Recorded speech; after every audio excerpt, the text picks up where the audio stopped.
নমস্কার আমার প্রিয় ফ্যামিলিরা, কেমন আছো তোমরা সবাই? আশা করছি সবাই খুব ভালো আছো, সুস্থ আছো। আর আমি কিন্তু আগের থেকে অনেকটা ভালো আছি। আমার কন্টিনিউ মেডিসিন চলছে, সেগুলোর জন্যই আমি এখন উঠে বসতে পারছি আর একটু হাঁটাচলা করতে পারছি। তো আমাকে নিয়ে কোনো চিন্তা করো না তোমরা। তো আমি বলেছিলাম তোমাদেরকে যে তোমরা তো জানো যে আমার দাদু কয়েকদিন মানে হচ্ছে এই দুদিন আগে গত হয়ে। তোমাদেরকে আমি বলেছিলাম যে আমার মন মানসিকতা একটু ঠিক করে নিই, তারপরে তোমাদেরকে আমি ভিডিও পোস্ট করব। এখন আর সেরকম পরিস্থিতি নেই যে ভিডিও পোস্ট করার, আর ভালোও লাগছে না, জানো তো, ভিডিও করতেও ভালো লাগছে না। তো যাই হোক বন্ধুরা, আমি আজকে কোনো ব্লগ ভিডিও নিয়ে আসিনি। আজকে হচ্ছে কিছু কথা বলতে এসেছি, আর কিছু দরকারি কথা, যেটা তোমরা খুব মন দিয়ে শুনবে আর একটু স্কিপ করবে না তোমরা, না হলে পুরোটাই বুঝতে পারবে না ভিডিও।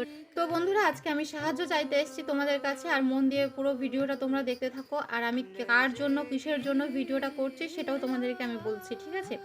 তো আমি এই প্রথমবার তাকে নিয়ে কোনো ভিডিও নামাচ্ছি।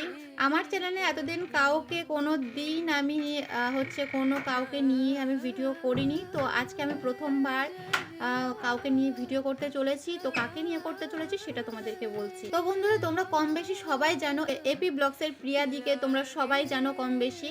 তো সেই প্রিয়াদির অবস্থা তোমরা সকলেই হয়তো জানো যে তার এখন কি অবস্থা চলছে, তার ছেলেকে নিয়ে কীরকম পরিস্থিতির মধ্যে দিয়ে যাচ্ছে, তার দিনগুলো একটা একটা দিন কেমন করে কাটছে।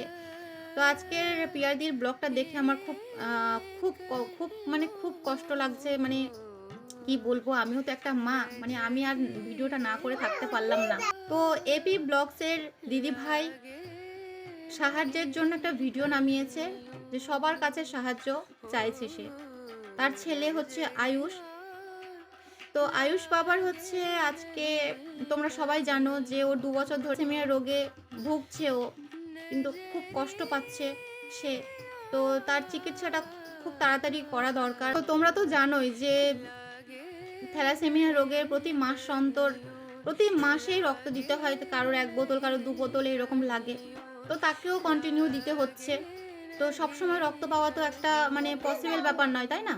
দিদিভাই দাদা ভাইরা অনেক চেষ্টা করেছে, বহু জায়গায় ডাক্তার দেখিয়েছে, তার সব ডাক্তারদের একই উত্তর, তাকে বিএমটি করাতে হবে। তো বিএমটি করানোর জন্য কত লাখ টাকা দরকার সেটা তোমরা হয়তো নিশ্চয়ই জানো, কেউ বা জানো না, তাদের জন্য বলে দিই। আয়ুষ বাবার বিএমটি করানোর জন্য 40 থেকে 50 লাখ টাকা খরচা হবে। এটা কোনো বাবা মার পক্ষে সম্ভব নয়। একটা মধ্যবিত্ত পরিবারে যে কতটা কষ্ট করে রোজগার করতে হয় সেটা কিন্তু তোমরা অবশ্যই জানো। আমাদের পক্ষে তো কোনোদিন এইরকম এতটা অ্যামাউন্ট জমানো বা ইনকাম করা কোনোদিন সম্ভব নয়, ঠিক আছে? তো সেরকম প্রিয়া বহু টাকা খরচা করেছে ছেলের রোগে। তো সত্যি বলতে আমি তো মা, আমি বুঝি যে ছেলের কিছু হলে ঠিক টাকা যায় না। ছেলের জন্য মা অসহায়।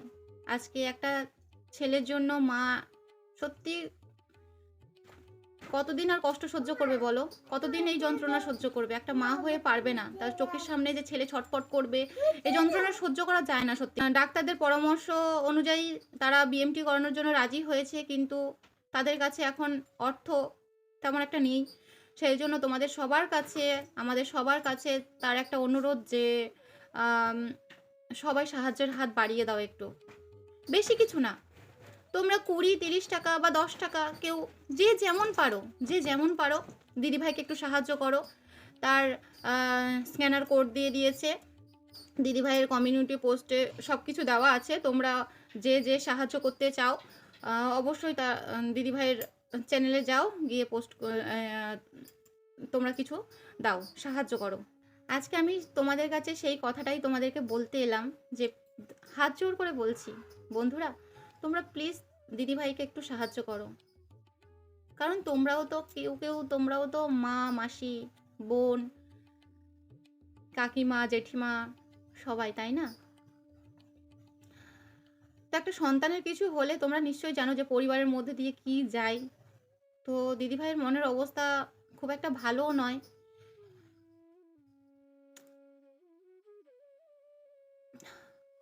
আমরা সবাই কিন্তু চাইলে 20-30 টাকা করে দিদিভাইকে দিতেই পারি, দিয়ে কিন্তু আমরা সাহায্য করতে পারি তাকে, তাই না?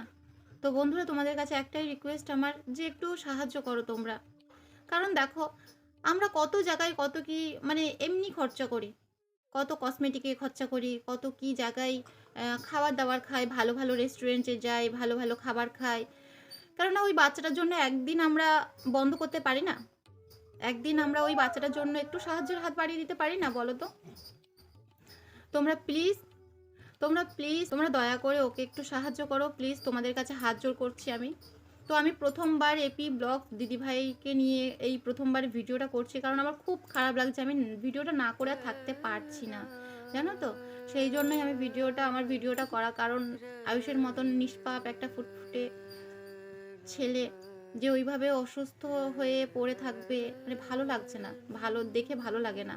কারণ আমিও দিদিভাইয়ের ভিডিও দেখি, জানো তো, আমিও দিদিভাইয়ের ফ্যান বলতে পারো। কারণ দিদিভাইকে দেখে অনেক কিছু শেখার আছে। ওর যে জীবনের স্ট্রাগেল সব কিছুই আমাদের সাথে শেয়ার করেছে, সব কিছুই আমাদের সাথে ভিডিওর মাধ্যমে দেখায়। তো সেটা দেখেই আমরা মানে অনুপ্রেরিত। তো বন্ধুরা, এটাই তোমাদেরকে বলার ছিল যে তোমরা দিদিভাইকে একটু প্লিজ সাহায্যের হাতটা বাড়িয়ে দাও, যে যেরকম পারো, বেশি কিছু না, যে যেরকম পারো তোমরা সবাই কিছু না কিছু দাও, যাতে দিদিভাই আয়ুষের বিএমটিটা তাড়াতাড়ি হয়ে যায়। কারণ ডাক্তার বলেছে যে 2-3 মাসের মধ্যে করানোটা ভালো। আর আয়ুষের বয়স এখন 6 বছর। তো 6 বছরের মধ্যে মানে এই 6 বছরের বয়সে করাই মানে ভালো হবে আর কি। যত বেশি বড় হবে কিন্তু তত বেশি বিএমডিটা করা মানে তেমন একটা কাছে ভালো হবে না। তো যাই হোক, আমি অত শত জানি না। যাই হোক, আমি এটাই চাইবো তোমাদের কাছে যে তোমরা একটু প্লিজ সাহায্য করো। আর বিএমটি করানোর জন্য এত টাকার একটা অ্যামাউন্ট লাগবে। আমরা পৃথিবীতে এত কোটি মানুষ আছি, তো সবাই যদি 10-20 টাকা এরকম করে দিয়ে একটা ছেলের প্রাণটা যদি বাঁচানো যায়, তাহলে কি ভালো হয় না বলো তো? তো আমার প্রিয় ফ্যামিলিদের কাছে আমার একটাই অনুরোধ যে দিদিভাইকে একটু সাহায্য করো তোমরা। আমি সাহায্যের জন্য আজকে তোমাদের কাছে এসেছি। একটা একটা বাচ্চার জন্য, একটা নিষ্পাপ শিশুর জন্য আজকে আমি এলাম তোমাদের কাছে একটু ভালোবাসার সাহায্য চাইতে, একটা মায়ের চোখের জল বন্ধ করতে। তো বন্ধুরা, আমি জানি তোমরা অনেকেই সাহায্য করবে। তো এই ভিডিওটা প্রচুর পরিমাণে শেয়ার করো যাতে প্রচুর পরিমাণ লোক দেখে। তোমাদের বন্ধু, ফেসবুক, হোয়াটসঅ্যাপ, যত জায়গার সাথে তোমরা যুক্ত আছো, সব জায়গায় তোমরা এই ভিডিওটা শেয়ার করো, যাতে ভিডিওটার মাধ্যমে সবাই জানতে পারে যে আয়ুষের একটু সাহায্য দরকার। তো আমরা চাইলেই সব করতে পারি। তো চলো বন্ধুরা, এটাই তোমাদেরকে বলার ছিল।